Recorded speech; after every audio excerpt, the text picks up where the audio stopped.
खैर हम लोग श्री दादा गुरुदेव भगवान की कथा में प्रवेश करें। तो कल की कथा में हम लोग सुन रहे थे कि किस प्रकार श्री सूरदास जी और श्री वल्लभाचार्य जी आदि सब जो भक्त कवि हैं ब्रजमंडल के, उनकी जब जयंती आदि मनाई गई, उसके बाद श्री ठाकुरदास जी महाराज का चरित्र अभी हमने सुना था।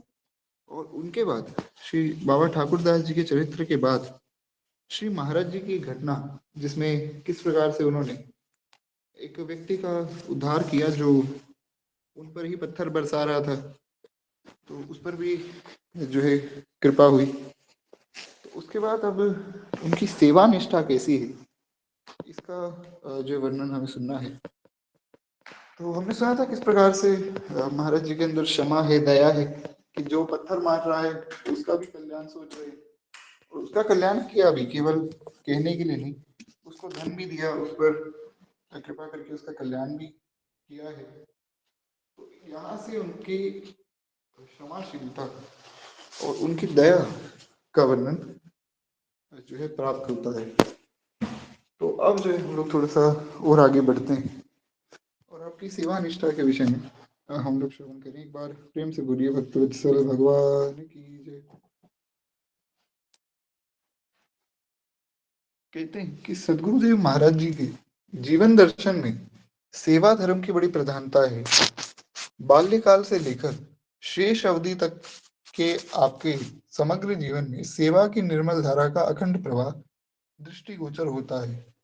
सेवा शब्द का प्रयोग जितना सहज और सरल है, वस्तुतः उसकी यथार्थ व्याख्या एवं अपने आचरणों में उसको धारण करना उतना ही ज्यादा कठिन भी है।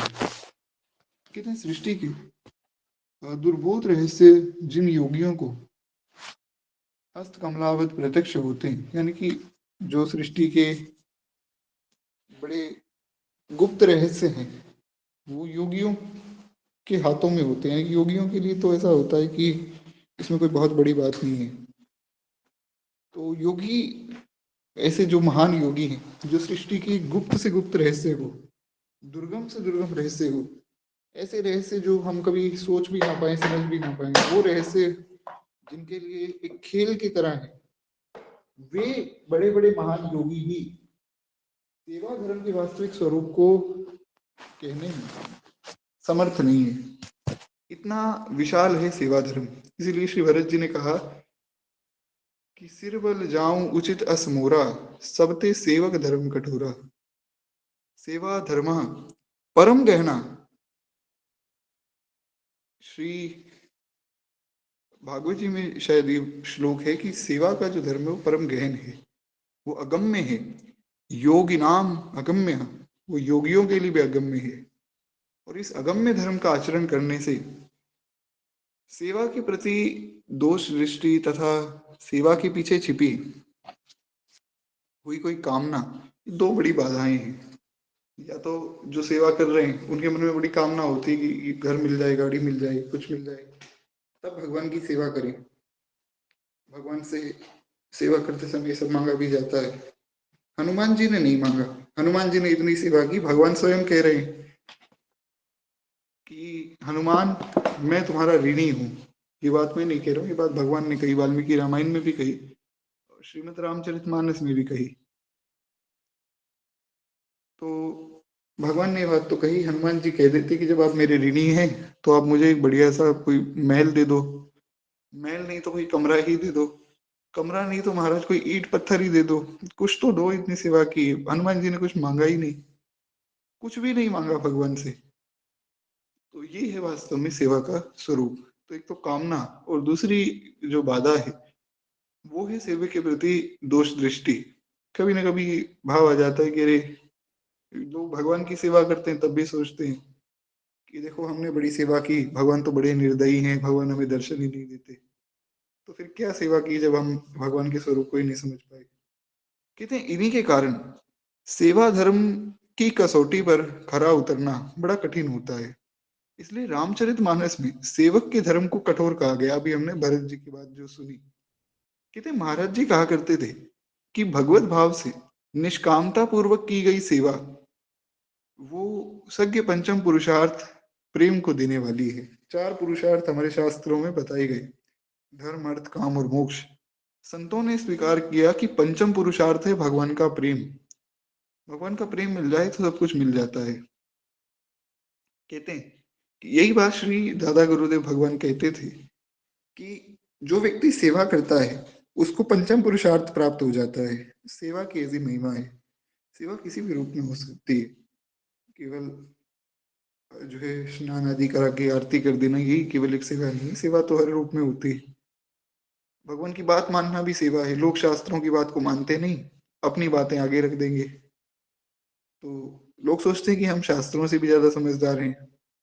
तो ऐसे लोग समझदार नहीं है, ऐसे लोग मूर्ख हैं। तो शास्त्र की बात को मानना ये भी भगवान की सेवा है, कि भगवान की आज्ञा को मानना है।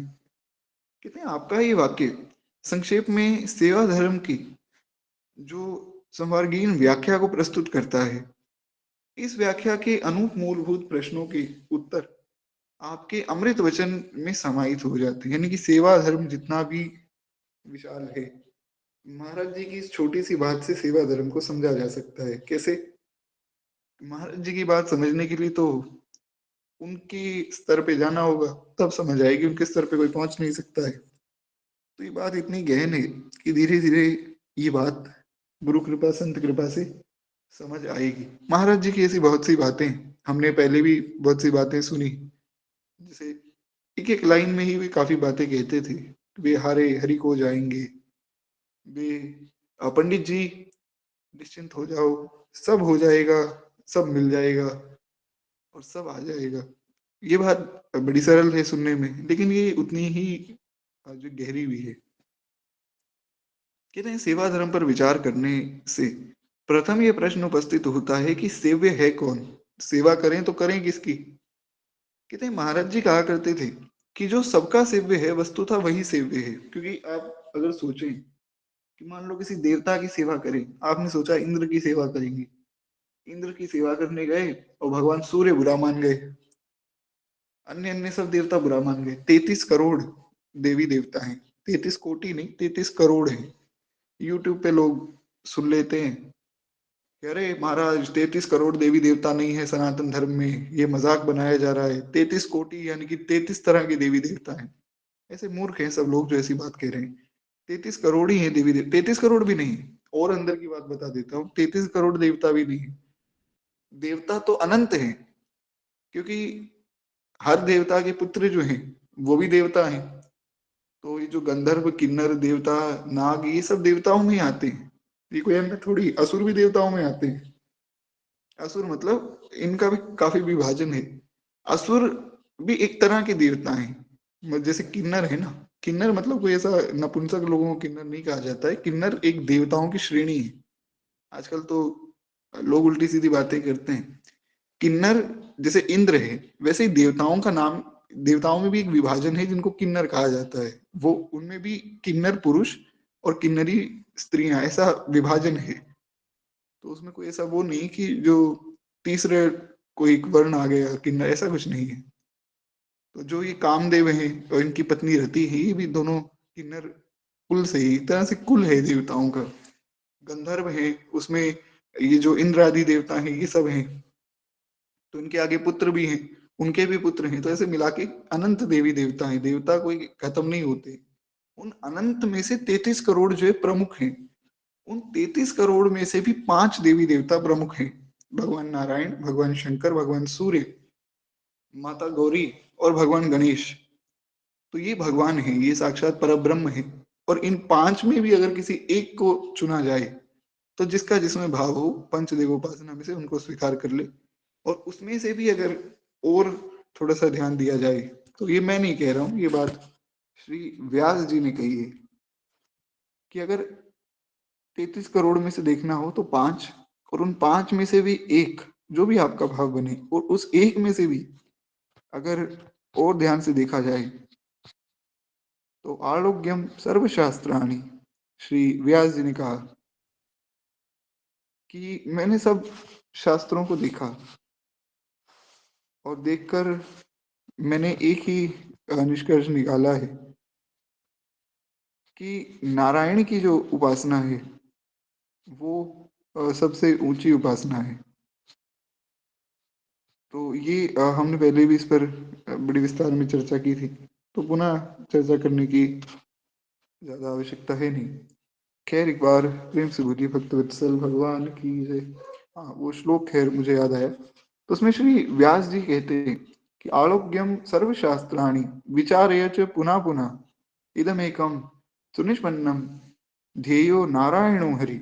नारायण ही एकमात्र पूज्य है। नारायण मतलब राम कृष्ण नारायण जगन्नाथ जी के रूप में जितने भी रूपों में भगवान विराजमान है, बस नारायण ही भगवान ही पूजने योग्य हैं। तो पंचदेव उपासना में जिनके प्रति जिसका भाव हो, कई लोग शैव हैं, भगवान शंकर की उपासना करते हैं, कई लोग गणेश जी की उपासना करते हैं, कई लोग देवी पार्वती की उपासना करते हैं, सभी सही है, ऐसा कोई गलत नहीं है। जो वैष्णव है वो भगवान विष्णु की उपासना करते हैं। तो इनमें सब देवताओं की उपासना हो जाती है। श्री रहीमदास जी ने कहा कि एक है साधे सब सदे और सब साधे सब जाए, रहीमन मूल ही सींची वो जो फूले फले अघाए। कहते हैं कि जैसे पेड़ है, पेड़ पे एक एक पत्ते को पानी दोगे तो किसी को पानी नहीं मिलेगा, तो इसलिए मूल को जड़ को पानी दो। तो भगवान की उपासना करो, सबकी हो जाएगी। जो पंचदेव उपासना करते हैं वे लोग तो सबसे ही श्रेष्ठ हैं। हमारे यहाँ वैष्णवों में भी पंचदेव उपासना है। गोस्वामी तुलसीदास जी ने पंचदेव उपासना की है। विनय पत्रिका हमने जो सुनी, तो विनय पत्रिका में हमने यही सुना कि गोस्वामी जी ने पहले वर्णन किया श्री गणेश जी का, गाइए गणपति जगबंदन। उसके बाद श्री सूर्य भगवान का वंदन किया। उसके बाद माता पार्वती भगवान शंकर के लिए 12 पद लिखे, फिर माता पार्वती की स्तुति की, फिर भगवान की स्तुति की है। तो इस प्रकार से ये समझना चाहिए कि 33 करोड़ में से 5 और 5 में से कोई एक जो है प्रमुख उपास्य देवता है। तो मुख्य बात ये है कि 33 करोड़ देवी देवता हैं, किस किस की सेवा की जाए। तो इसलिए कहते हैं चराचर में भगवान के अतिरिक्त ऐसा कोई नहीं है जिसकी सेवा हो। सेव्यता का अंतिम जो एक अंतिम परिणति है वो भगवान में ही होती है। वे ब्रह्मा और रुद्र आदि देवताओं के भी सेव्य हैं। क्योंकि अगर बहुत ध्यान से देखा जाए तो श्री गणेश जी वे दिन रात राम राम जपते हैं, माता पार्वती दिन रात राम राम जपते हैं, भगवान शंकर तुम पुनि राम राम दिन राति, वे भी राम राम करते हैं। उसके बाद भगवान सूर्य वे विजय मंत्र का कीर्तन करते हैं, श्री राम जय जय राम, वे कीर्तन करते हुए घूमते रहते हैं। तो जब ये सब मिलकर भी भगवान की उपासना कर रहे हैं तो फिर सीधा भगवान की उपासना में ही लग जाना चाहिए। ऐसा वर्णन जो है सब संतों ने स्वीकार किया। तो इस प्रकार से हाँ यही जो ये बात है, निश्चिंत रहिए आपने कुछ छोड़ा नहीं है, यही आपने जो है सुना है। हाँ बिल्कुल, देखिए हर एक कार्य के लिए एक देवता है, आग की पलक झपकाने के लिए भी देवता है, बोलने के लिए भी देवता है, सब अलग अलग देवता है, तो अनंत देवी देवता है। खैर, कहते हैं इस प्रकार से वे भगवान चराचर जगत के रूप में प्रत्यक्ष होकर अपनी सृष्टि की लीला कर रहे हैं। और जड़ चेतनात्मक ये विविध ये जो विश्व है उनका ही स्वरूप है। पूरा विश्व विशाल ब्रह्मांड भगवान का ही स्वरूप है। जैसे चंद्रमा और सूर्य जो है भगवान के नेत्र हैं, तो सूर्य को भगवान का नेत्र समझना चाहिए, चंद्रमा को भगवान का मन समझना चाहिए। पहाड़ जो हैं ऐसा समझना चाहिए कि पहाड़ भगवान की हड्डियां हैं। जो नदियां हैं वे भगवान की जो रक्त के रूप में बह रही हैं। इस प्रकार से ये सब अगर देखा जाए तो ये विशाल ब्रह्मांड विशाल विश्व ही भगवान का स्वरूप है। तो ऐसा भाव करके ही पूरे विश्व में भगवत भाव किया जाता है कि पूरा भगवान का ही स्वरूप है, और वो है भी। कहते हैं अतः प्राणी मात्र को भगवत रूप मानते हुए सभी की सेवा करना यही सेवक का परम कर्तव्य निर्धारित किया जाता है। मैं सेवक सचराचर रूप स्वामी भगवंत, श्री गोस्वामी तुलसीदास जी ने कहा। कहते हैं सेव्य में दोष दृष्टि सेवा धर्म की प्रधान बाधा है। अगर सेव्य में ही दोष दृष्टि आ जाए तो ये सोचे कि ठीक है हम इनकी सेवा तो कर रहे हैं पर इनमें तो ये दोष हैं, तो अगर सेव्य में दोष दृष्टि आ गई तो फिर सारी सेवा नष्ट हो जाएगी। कहते हैं किंतु सेव्य प्राणी को भगवत रूप मान के फिर दोष दृष्टि के लिए कोई अवकाश नहीं रह जाता है। फिर दोष दृष्टि होगी नहीं जब हम उनको भगवत स्वरूप मान लेंगे। मान लीजिए कोई अपने गुरु जी की सेवा कर रहा है, और किसी ने कह दिया कि अरे तुम्हारे गुरुजी में तो ये विकार है, उसने मान भी लिया, तो उसमें कहने वाला तो गलत है ही, लेकिन सबसे ज्यादा गलत वो व्यक्ति है जिसने मान लिया। वो मूर्ख है कि उसने अपने गुरुजी के विषय में ऐसा क्यों सुना। या कोई कह दे कि अरे तुम भगवान की सेवा करते हो, क्या होगा भगवान की सेवा करने से। और जो व्यक्ति उस बात को मान रहा है कि हाँ सही बात तो है, भगवान की सेवा करने से क्या मिलेगा, वो मूर्ख है, उसकी सब सेवा नष्ट हो जाएगी। इसलिए भगवान में कभी दोष दृष्टि नहीं होनी चाहिए। कोई कह दे कि अरे भगवान ने तो गोपियों के वस्त्र चुराए, तो उस लीला को समझना चाहिए कि वो क्यों चुराए। वो भगवान है, वो कुछ भी कर सकते हैं। तो वो वहां शिक्षा देने के लिए वस्त्र चुराए, उसमें दोष दर्शन नहीं होना चाहिए। कहते हैं सेवा के पीछे कामना का होना दूसरी महत्वपूर्ण बाधा है। भगवान के अतिरिक्त किसी भी वस्तु की कामना करना, ये गलत बात है। प्राणी मात्र की भगवत बुद्धि से की गई सेवा से शनै शनै कामनाओं का अंत हो जाता है। धीरे धीरे सब कामनाएं नष्ट हो जाती हैं, तब लक्ष्य के रूप में केवल भगवान ही रह जाते हैं। वस्तुतः सर्वत्र भगवत भाव रखना और सब में जो भगवान को देखना और निष्कामता, ये दोनों ही अनन्य आश्रय है। कहते हैं दोनों एक दूसरे के प्रति साधन है और दोनों ही एक दूसरे के साध्य भी हैं। यानी कि सब में भगवत भाव होगा तो कामना केवल भगवान की होगी, और अगर केवल भगवान की कामना होगी तो सब में भगवत भाव होगा, तो दोनों ही एक दूसरे के पूरक भी हैं। कहते हैं इस प्रकार भगवत भाव रख के निष्कामता पूर्वक की गई सेवा, यह एक महत्वपूर्ण जिज्ञासा है। कि अब ये तो सुन लिया कि इस प्रकार से सेवा करें, लेकिन ये है क्या, ये सेवा क्या, कैसे सेवा करें। कहते हैं इसका समाधान श्री महाराज जी के वाक्य से स्पष्ट वर्णित होता है कि भगवत भाव से निष्कामता पूर्वक की गई सेवा पंचम पुरुषार्थ प्रेम को देने वाली है। अर्थात मोक्ष सुख से भी श्रेष्ठ जो भगवान का भगवत प्रेम है, उसको यथार्थ प्रदान करना, ये केवल सेवा में ऐसी सामर्थ्य है। कहते हैं श्री महाराज जी के इस वाक्यांश से यह भी बात व्यंजित होती है कि वस्तुतः सेवा का साध्य सेवा ही है। यानी कि सेवा किसके लिए कर रहे हैं, सेवा के लिए सेवा कर रहे हैं। क्योंकि भगवत प्रेम जिस भाग्यशाली को प्राप्त होगा, वो भगवत सेवा किए बिना रह ही नहीं पाएगा।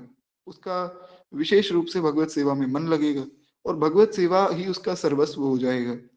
ऐसी निष्काम भक्त, श्रीमद् भागवत में भगवान कहते हैं कि जो मेरे निष्काम भक्त हैं, वो दिए जाने पर भी मेरी सेवा को छोड़ नहीं पाएंगे। उनको मैं अगर सालोक्य, सारूप्य, सामीप्य, सायुज्य और ये सब पांचों प्रकार की अगर मैं मोक्ष भी दे दूं, तो भी वो मेरी सेवा नहीं छोड़ पाएंगे। महाराज जी की सेवा पर आधारित जीवनचर्या उनके इस वाक्य को प्रमाणित करती है। कहते हैं प्राणी मात्र की भगवत भाव से निष्कामता पूर्वक की गई सेवा पंचम पुरुषार्थ प्रेम को देती है। ये सारी बात महाराज जी के जीवन में दिखती थी। उनका जीवन ही ऐसा था, उनकी दिनचर्या ऐसी थी कि ऐसा उनके जीवन में चरितार्थ होता था। वैष्णव ग्रंथों में वर्णित भगवत भक्ति के शांत, दास्य, वात्सल्य, सख्य और श्रृंगार, इन पांच भावों में जो दास्य भाव है वो सेवा का ही प्राय है। और दास्य को भक्ति का ही प्राण कहा जाता है। यानी कि इन पांच रसों का जो प्राण है वो दास्य भाव है। क्योंकि वास्तव में सब भावों में भगवान की सेवा ही आ जाती है। वात्सल्य अगर किसी का भाव है तो वो भी करेगा तो भगवान की सेवा ही। शांत भाव है तो भी भगवान की सेवा करेगा। सखा है तो भी सेवा करेगा।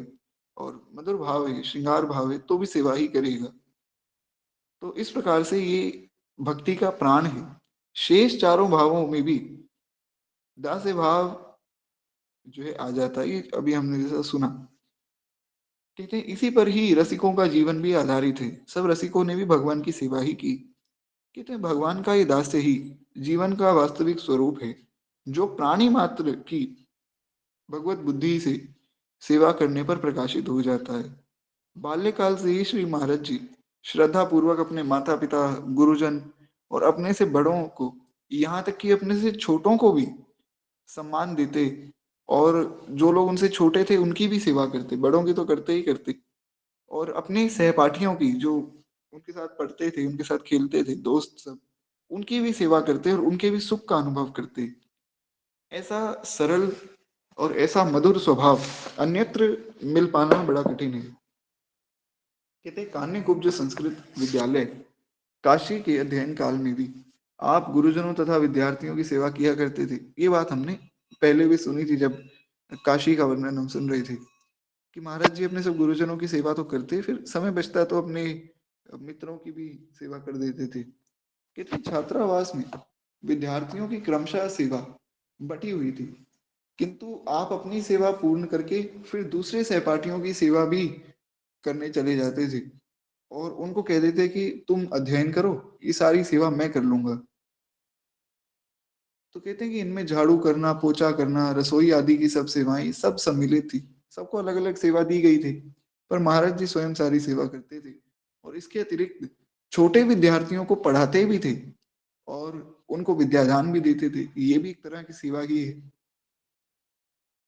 तो कहते हैं कि आपके इसी सहज वात्सल्यमयी सेवा भावना के कारण छोटे-बड़े सभी विद्यार्थी आपको अपनी माता के रूप में ही मानते थे और अपनी माता के रूप में ही देखते थे।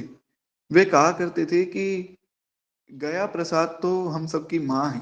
हमने ये सुना था कि महाराज जी का नाम दीक्षा से पहले गया प्रसाद जी था, अगर आप लोगों को याद हो। तो कहते हैं कि सब इस प्रकार से गया प्रसाद जी को अपनी माता के स्वरूप में ही देखते थे और ऐसी अद्भुत सेवा निष्ठा अन्यत्र मिल पाना संभव नहीं है। खैर एक बार प्रेम से बोलिए भक्तवत्सल भगवान की जय। तो इस प्रकार से कहते हैं कि बाल्यकाल से ही सेवा भाव का जो अंकुर आपके हृदय में पड़ चुका था, वो क्रमशः बढ़ता ही गया और बढ़कर जो है एक पेड़ बन गया और बड़ा ही पुष्पित, पल्लवित और फलित वृक्ष हो गया। काशी छात्रावास से आप वैराग्य पथ पर निकल पड़े और विंध्याचल पहुंचकर आपने तपस्या पूर्वक नियम अनुष्ठान में संलग्न रहते हुए कई मास तक निवास किया और वहां अपना जो है स्नान से पूर्व नित्य ही गंगा जी के घाट पर जाकर झाड़ू लगा देते, गंगा जी के घाट को पवित्र कर देते, फिर जो है आकर विंध्याचल में फिर माता विंध्यवासिनी की उपासना करते। तो इस प्रकार वहां जो है मदगंजन महादेव के मंदिर में आपका निवास था।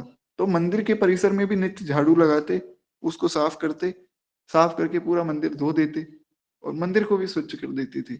कोई कहता नहीं था, वो स्वयं ही अपने मन से ही कर देते थे। कहते गंगा जी का सुप्रसिद्ध जो राम घाट है, वहां पर भी दिन रात जाकर उसको भी स्वच्छ कर देते थे और नित्य ही ब्रह्म बेला में स्नान करते, झाड़ बुहार करके सब साफ कर देते थे। कितनी चित्रकूट में श्री रामवन, वहां जाकर उसके निवासी पुजारी पूज्य पंडित श्री रामाधीन दास जी आपकी सेवा भावना से बड़े प्रसन्न थे। रामाधीन दास जी पूछते थे कि भैया तुम्हें कोई सेवा करने के लिए कहता तो है नहीं, तुम फिर भी आकर सारे मंदिरों को साफ कर देते हो, सब घाटों को साफ कर देते हो। तो आप बड़े प्रसन्न थे। चित्रकूट से चलकर आप ओरछा आए और वहां किसी प्रकार श्री राम राजा सरकार ने एक ब्राह्मण के वेश में आकर आतिथ्य किया। तब फिर जो है पुजारी जी को सारी बात बताई, तो पुजारी जी ने मंदिर में स्थान दे दिया। ये सब कथाएं हम सुन चुके हैं। महाराज जी चित्रकूट पहुंचे, काफी दिन से कुछ खाया नहीं था, तो बहुत भूख भी लग रही थी। तो भगवान श्री राम राजा सरकार ने देखा, ओरछा क्षमा चाहूंगा, चित्रकूट के बाद ओरछा गए, तो ओरछा में राम राजा सरकार का मंदिर है आज भी। राम राजा सरकार की बड़ी सुंदर सेवा वहां होती है। तो भगवान ने देखा कि हमारे यहाँ जो है इतने महान संत पधारे हैं, इनकी सेवा तो हम करेंगे। एकादशी का दिन था, भगवान ने कहा कि देखिए मैं एक ब्राह्मण हूँ, मेरा नाम है पंडित राजा राम, तो आप मेरे साथ चलिए, मैं आपको एकादशी का प्रसाद खिला देता हूँ। अगले दिन आए, बोले आज जो है द्वादशी है, आज व्रत का पारण है, तो आपका व्रत मैं ही खुलवा दूंगा, आप मेरे साथ चलिए, बढ़िया प्रसाद खिला देता हूँ। तो 2-3 दिन तक भगवान ने भोजन कराया, फिर भगवान आए ही नहीं। तो महाराज जी ने सोचा कि कौन है ये व्यक्ति, पता तो करें। पता किया तो राजा राम नाम का तो कोई आदमी ओरछा में रहता ही नहीं था। फिर जाकर भगवान के मंदिर के जो पुजारी जी उनको सारी बात बताई, तो पुजारी जी ने कहा कि और कोई नहीं था, वो साक्षात भगवान ही आए थे, आपको प्रसाद खिला रहे थे और उन्होंने हमें जो है स्वप्न में आकर आदेश दिया है कि आपकी रहने की सारी व्यवस्था हम करें। तो इस प्रकार से वहां जब रहने की सब व्यवस्था हुई, तो आप वहां भी सब सेवा करते और जब कोई पढ़ने के लिए आता उसको पढ़ा भी देते। श्री राम राजा मंदिर ओरछा में महाराज जी को ठाकुर जी की रसोई भंडार का सौभाग्य प्राप्त हुआ, तो वहां रसोई बनाने की सेवा करते। कहते हैं फिर ओरछा से जो है गोवर्धन आए और कुछ समय पश्चात ही आपको सदगुरुदेव का चरणाश्रय प्राप्त हुआ, श्री सरपंच बाबा के चरणाश्रय में गए। तो कहते हैं अयोध्या में हनुमानगढ़ी के पुजारी पद पर 2 बार आप नियुक्त हुए, 2 बार कपिल आश्रम गंगा सागर में भी गए और वहां सेवा पूजा का वर्णन हमने पहले ही पढ़ लिया है। तो कहते हैं वहां आपके द्वारा होने वाली भक्त भगवंत की सेवा तथा दरिद्र नारायण की सेवा, इसका उल्लेख पहले किया जा चुका है। और इसी क्रम में अयोध्या के लुप्त तीर्थों को भी पुनः महाराज जी ने प्रकट किया। ये भी आपकी एक बहुत बड़ी सेवा थी, जिनके विषय में भी हम पहले पाठ कर चुके हैं। तो इस प्रकार से श्री लक्ष्मण मंदिर गोवर्धन में फिर गो सेवा, संत सेवा, विद्यार्थियों की सेवा, इनका भी उल्लेख हमने पूर्व में ही पढ़ा है। अष्टछाप के भक्त कवियों की सेवा, इसका उल्लेख भी सब साधकों ने पूर्व पृष्ठों में प्राप्त किया है, यानी कि ये भी हम पहले पढ़ चुके हैं। कहते हैं कि महाराज जी का संतों, साधुओं और कवियों आदि में जो सेवा का भाव था वो बड़ा अद्भुत था। श्री सूर श्याम गौशाला का भी परिचय हमने पहले पढ़ लिया। सूर श्याम गौशाला में भी सेवा महाराज जी करते थे। और इस समय ये जो अब जो प्रसंग है, इनमें गो, ब्राह्मण, संत, भगवान और प्राणी मात्र के प्रति अनुपम सेवा निष्ठा का जो सजीव परिचय है वो सब प्राप्त होता है। इन सब प्रसंगों में हमने पूर्व पृष्ठों में सारे भाव सुने, जैसा कि हमने पहले सब सुन लिया है, तो आप लोगों को याद भी होगा। तो एक बार प्रेम से बोलिए भक्त वत्सल भगवान की जय। कहते हैं कि इस प्रकार से अधिकांश भाग हम पूर्व में ही पढ़ चुके हैं। अब वृंदावन निवास की अवधि का प्राय अधिकांश भाग इसी सेवा में निकला। और वृंदावन में जब महाराज जी आ गए उसके बाद तो श्री गुरुदेव भगवान उनके साथ में ही थे। तो कहते हैं कि वृंदावन निवास का जो अधिकांश भाग है वो तो हमने प्रत्यक्ष अपनी आंखों से देखा है।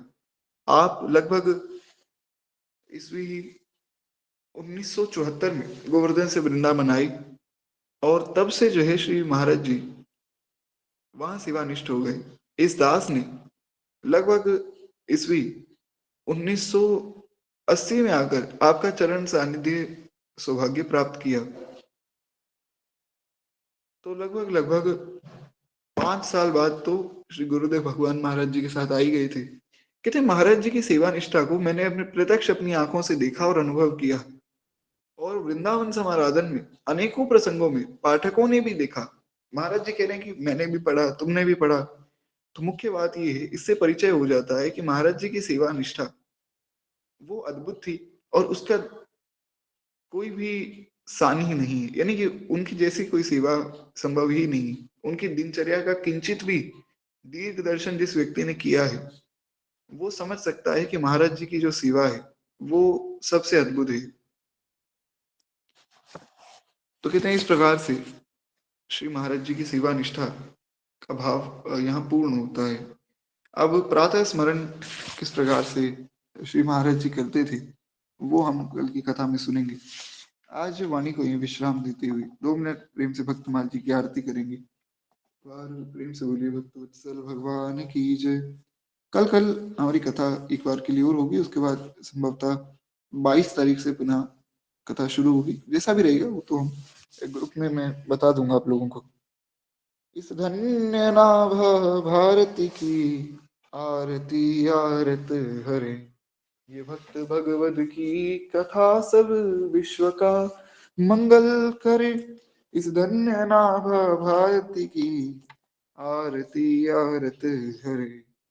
नर जाति जब माया विवश अज्ञान तम में पग गई।